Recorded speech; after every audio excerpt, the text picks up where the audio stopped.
हर एक को लगता है कि मुझे याद नहीं रहता है, ये मैं भूल गया।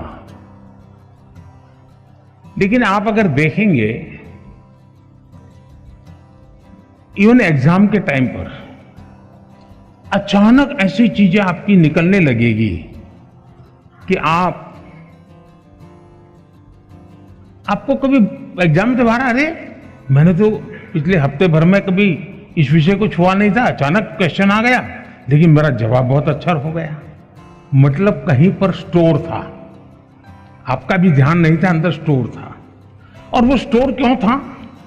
क्योंकि जब वो भर रहे थे तब दरवाजे खुले थे, कपबोर्ड खुला हुआ था, इसलिए अंदर वो गया।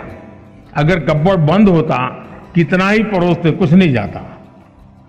और इसलिए कभी कभी ध्यान शब्द ऐसा है कि लोग उसको योगा, मेडिटेशन, हिमालय, ऋषि मुनि वहां जोड़ देते हैं।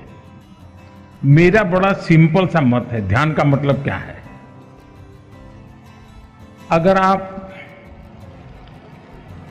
यहां आए, लेकिन अभी आप सोचते होंगे कि मम्मी घर पे टीवी देखती होगी, वो ढूंढती होंगी मैं किस कोने में बैठा हूं। मतलब आप यहां नहीं हैं, आप घर में हैं। आपके दिमाग में यही है कि मम्मी टीवी देखती होगी कि नहीं देखती होगी, मैं यहां बैठा हूं, वो उनको नजर आया होगा कि नहीं आया होगा। आपका ध्यान यहां होना चाहिए था, लेकिन आपका ध्यान वहां है, मतलब आप बेध्यान है।